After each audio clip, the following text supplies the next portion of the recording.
So hello we're not again. even introducing ourselves because I need y'all to hear this.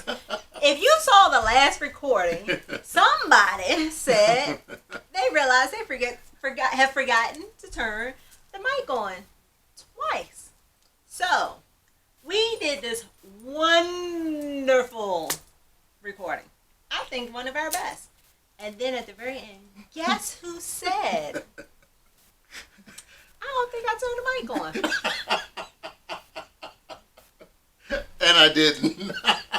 I want you to see my face. And then I proceeded to try to kick him. It was literally towards the end. Right. And I was like, wait a minute. Turn the mic on. And so we're not even introducing ourselves because I just want you to see. All right, so we don't need to introduce ourselves. No, we're not going to introduce ourselves this time. Because actually, this is take two. and I'm about to be in solo practice anyway because I'm going to kill him when we're done with this.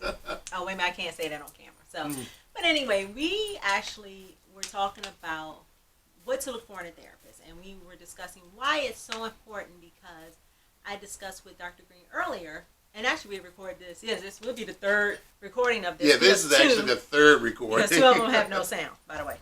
But I'm glad this happened today because I was sharing with Dr. Green earlier about a client who was talking about... Let me make sure I push record. Okay, we record. Okay. And then I have my phone. That's okay. So, boy, I'm messing up today. Right. And you need to just go ahead and just play all this, just so they can see that. I am. I'm not going to edit any of this out. So, but I was saying how, well, my approach with therapy is very mindfully based. It's been like that since the start of my therapy practice with using meditation and yoga and crystals and all sorts of things. And it was kind of, I guess, new agey when I started. Now it's actually very common. You hear about it. And I talk about energy and things like that. And so as I'm working with this client, I can see she's getting a little uncomfortable with it. And then I'd ask about a journal. She says, well, I'm really trying to get back into church and get saved. And nothing against her faith at all. I just, I can tell she was uncomfortable. And I didn't say, well, you will find this across all faiths. This isn't faith-based. This is human-based. And that's the beauty of it.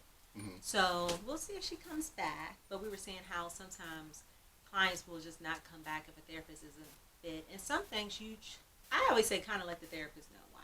It doesn't mean that you're a bad client or a bad therapist. Sometimes you just don't mesh together. That's just bottom line. And that's okay. I know I'm not going to mesh with every person because I'm clean. No, we don't. I'm not that clean-cut therapist. My tattoos can be a little too much for people. I have piercings. Big old blonde afro, whatever the case may be, and you may be too blunt and honest for some people. And I usually tell people in the beginning, if you feel like you're not getting something you need, please let me know. Right, because either we can change our approach or we can refer you to someone who can provide you better service. And I tell them, if you don't tell me, I can't fix it. I like that. Let's still that. So, when you're looking for a therapist, or even if you start therapy, some things to start looking for. So, first of all, I would say when you first contact a therapist, if they're even asking about information or are they just interested in scheduling you. I've had a few people tell me that the therapist didn't even ask many questions in a phone call. They were just like, okay, what's your insurance? What time? I'll see you then. So it is important to either do a consultation over the phone. Some will do some in their office, 15 minutes, free consultations. Some may do paid consultations. But they're actually gathering information to determine if you both are a good fit. So I think that's the first place to start. Okay. What would you say they should ask in that conversation? In that initial conversation, sometimes I'm guilty of just getting the insurance information. But, that's me sometimes. See, I'm writing all the information down. And I do ask sometimes, so can you tell me a little bit without a lot of detail why you're coming? Right. And so you can ask. Well, sometimes. Well, I'm not expecting to tell me every nuance of But, why. yeah, in most cases, it's something pretty vague. Right. Unless they tell you, oh, it's depression, anxiety. Right. Or if it's family, my child, my parents, and things like that. Because I got one recently, it was very, very vague. Right. And I was like, okay. But make sure that you are giving them something so that So if they don't ask, that is a concern to me. They should at least have a little bit of an idea of what you're coming in with and what they're walking into, so Exactly. that way both parties can mesh.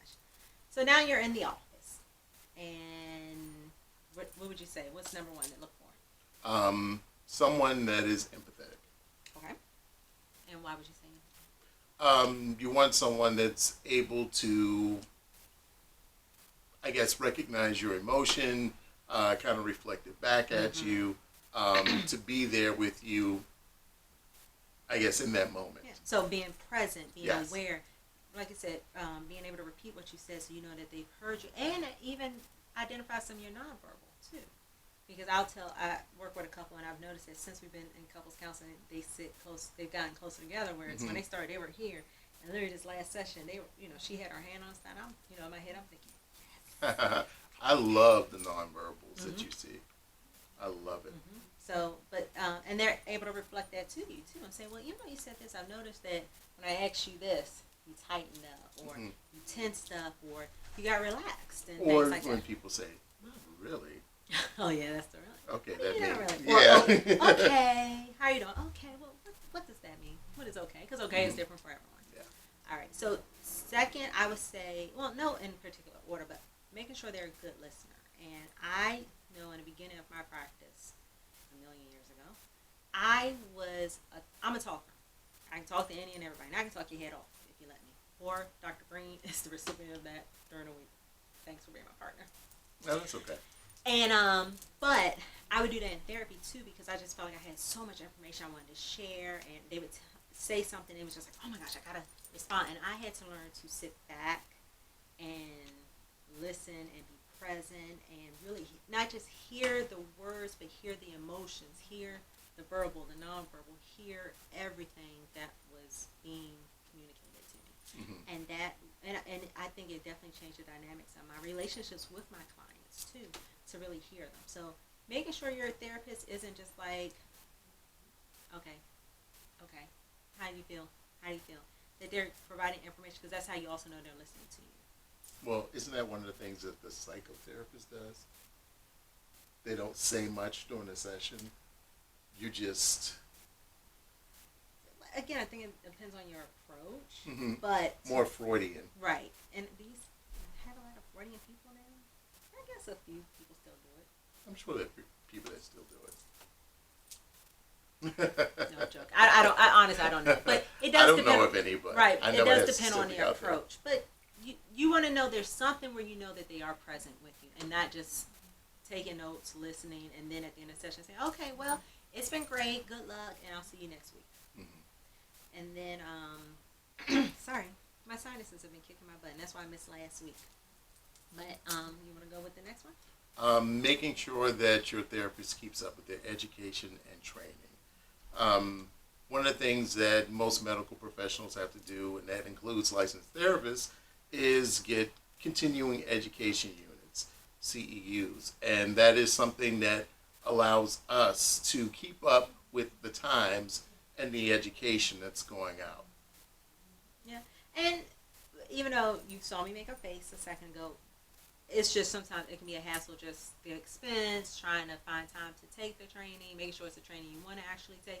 But it is important. It helps us keep up on our skills. It makes us improve on our skills to make sure what we're using effectively, and of course gaining something new. Like one of the things we were talking about earlier is that we're getting ready to take an ethics class. Of course, things have changed in the last few years, and the last time I went, I was able to come back with a lot of good information, update our paperwork, and just things we need to be doing in our practice. And so And technology has changed. Right, and the way we do counseling, like there was never any telemental health. But then No. even with my old job as a contractor with the National Guard, a lot of the work I was doing was over the phone with them. And so things had to change, because serving 5,000 soldiers in the state of Maryland, I can't get to everything. You can't see So everyone. it was via email, and that was the first time I really recognized the importance of telemental health. And because at first I wasn't a fan, but then when I'm like, wait a minute, you're pretty much doing it. Yeah. With your job. And it opened and so it opens up a whole different approach to counseling as well. And So- dealing with electronic health records. Oh, definitely, because That's something that's definitely new within, 10 years. I would definitely say 10 years, but definitely 5. Yeah, where you saw it more. You see, and it's almost unheard of for people to actually write things. And if we write, we're usually typing it up afterwards and saving it. So just education and training, knowing that they're not just talking the talk, but they can walk the walk, that they actually know what they're doing. So, and then, you want to make sure they know or they inform you of your confidentiality rights. So this means that they're telling you their limitations when they do have to break confidentiality, which I always tell my clients when I have to start snitching. He hates that I have to say it, but I think we it's don't good. snitch. We're professionals. We do We what's legally and ethically, we're responsible for. We don't snitch. We're professionals. We legally snitching. No. But no, but and because we do have to break that confidentiality in cases of your safety, your child's safety, or whatever the case may be. Yes. And that's why it's important that you know. And I think it also helps my clients, especially my younger clients, understand when I do have to go to their parents with things. Again, it's about keeping them safe and maintaining their safety. So, anything else you think of confidentiality? No, I can't think of anything. But just make sure they give you a little tidbit, and we do give you paperwork, and make sure that you sign something. We give you lots of paperwork. Right, with your informed consent that just document that termination, like one of the policies we have, if you do cancel in 3 consecutive sessions, we do have the right to terminate. My big thing is if you cancel and then no show, I definitely terminate. And it's not just to punish you in any way, but we wanted to use it as a way to motivate people to at least be in contact with us. Let us know if something's happening, because sometimes people say, "Oh, I didn't feel like being bothered, so I didn't want to come in." I'm like, "Well, that's when you should come in," and things like that. And I usually tell my clients, it's okay if you tell me that. Right. It's okay. Yeah. Because sometimes we feel like that. Sometimes I don't want And to it come just in. means that next session we'll address that. Right. And sometimes we don't want to come in. We may not be in the mood to talk to people. Exactly. So we want you to honor your space just as well as we want to make sure we're honoring our space. So I will let my clients know, "Hey, I'm taking a mental health today," because I know I don't want to come in if I'm feeling kind of blah that day and just sleepy and just like, Yeah, I think it's just be honest. "You're not done yet." You don't want your therapist looking at you like that. I even hate looking at my watch. I try to sneak and look at it like, just. So do I. And that's just because I'm famous for running over. Oh no, I'm famous for running over. Yeah. So that's why if I peek at my watch, because I'm like, I think we might be time, and so you will see me kind of sneak and look at it, but I'm not. It's not because I'm rushing. But I don't want to be. I've never been in a session, but I would hate to be so tired in a session where I'm just like, we're not done. It's on in 10 minutes. So that's why, again, making sure everyone's doing it. And you want to go with the next one? Make sure your therapist is licensed. Big, very, very important. As we discussed in one of our videos before, in the state of Maryland, there's 2 licenses. There's a licensed graduate, which means you're still under supervision. And then there's a licensed clinical, which means that you have finished all of your supervision and you're fully licensed. Right. And one of the things that promoted this was because I showed Dr. Green a website with a former colleague of mine who was an LG, and she was claiming to accept insurance on there. And nor did she have her supervisor's information. 2 red flags there. And that was a concern, because what if someone's going in thinking they're going to use insurance, and now they're being expected to pay out of pocket? Private insurance. Right. And they weren't informed of that. Or they prefer someone who's fully licensed and they know has the experience. And the other thing was, she literally was a expert in like 30 different things. Now, when you're looking, especially if you do look online, no therapist alive specializes in 30 things. Now, that doesn't mean they don't have a variety of trainings. They don't have a variety of information. But you should have some things that you know you got it. Like, that's you. And if I see a telltale sign for me when I would look for clients or clinicians throughout the state, was if I saw way too many specialties, that was an immediate red flag for me. I want somebody that specializes in certain things, especially in the need of that service member or his family member. Okay. So definitely make sure they are licensed, and ask that. What are their specialties when you do the phone call? Make sure it's something that fits your needs. So you got that in the phone call. So next is, make sure it's someone who makes you feel comfortable, supported, and safe. That is so important. You almost want to look forward to counseling, or you want to even know that even if it's something you feel like you shouldn't have done, that you know my therapist, my counselor is going to really help me see through this or figure out a different way to approach this. And so that's where it's important, and that's why I'm upfront in my first session about me doing energy work and crystals and painting and stepping the drums and whatever it is that kind of fits the moment, because I want them to be comfortable, and I don't want anything to challenge their values or beliefs in any way too. And you want you want it to be comfortable and supported, because you want your client to be able to come in and tell you anything. You want them to be able to tell you anything, even if it's something that I can't tell my husband, I can't tell my wife. Right. Oh no, you're definitely right. And that they know that no matter what's happening, there's I always say no judgment zone. That they know that doesn't mean we're not going to question behavior, we're not going to challenge them, but it's not coming from a place of judgment, but just trying to understand further the whys, and if this is really for their highest good, or if it's coming from a good place for them or a bad place for them, and things like that. So you want to feel comfortable, but also be open to grow, because you're not going to be comfortable the very first session, I'm sure, or first couple of sessions. Or relaxed. Right.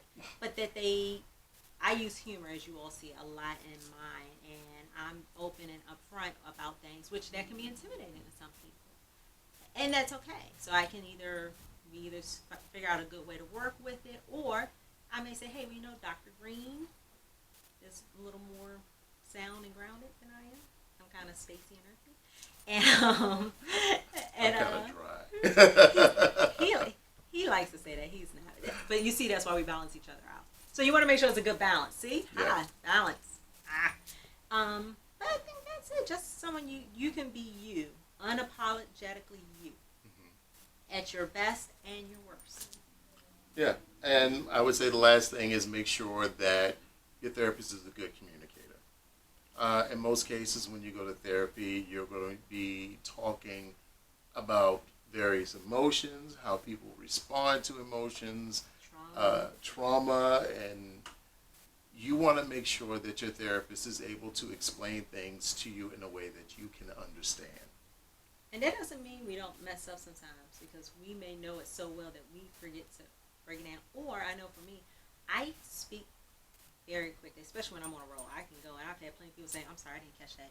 Even when I would leave voice messages for my dad, he's like, baby girl, I love you, but what the hell did you just say? So even I have to repeat myself. But as long as they're able to explain it to you, even if they're speed talkers like myself, or they get a little too technical and need to break it down to layman's terms, because I like layman's terms better, but that doesn't mean I don't forget and get a little technical, especially when I've read something. I really think I know something. I read it an hour ago. Sometimes it's important to give the clients the actual words of what it is. Very true. The parts of the brain, so what it's affecting and things like that. And can you think of anything else? I can't think of anything else. Empathetic, good listener. And I thought this is the third time we've done this.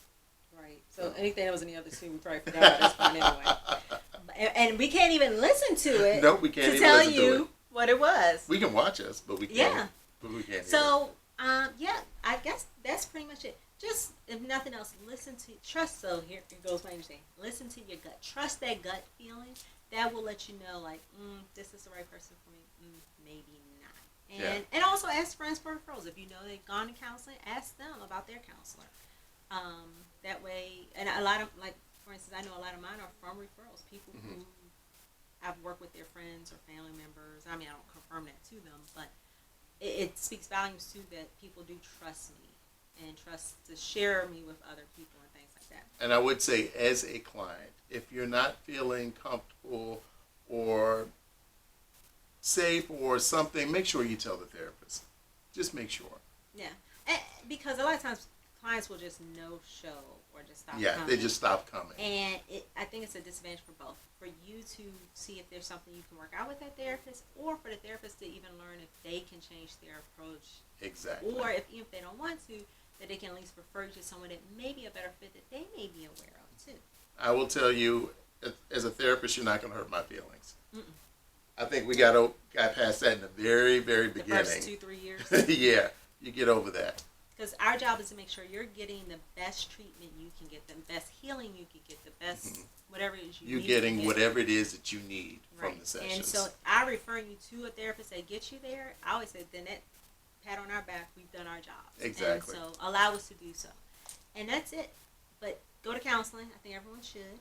And if you go to the doctor to take care of your body, you should go to a therapist to take care of your mind. Boom, love it. Truth. He speaks truth. Sometimes. So, all right. Well, that's all we have for you. Check us out on our website. If you want to schedule an appointment, leave a message. Thumbs up. No, no thumbs down. All Like thumbs up. and subscribe. Right, and share. Share it with your family and your friends. Tell your family, tell your friends. Oh, I can't remember the song now. Y'all know what I'm talking about now. But share it with the world. And that's all we've got for you. So have a beautiful day. The sun is out. It rained early, so the sun is out. And enjoy. Surround yourself with positive energy, love, joy, and happiness. And any last words of wisdom? Bye. Bye.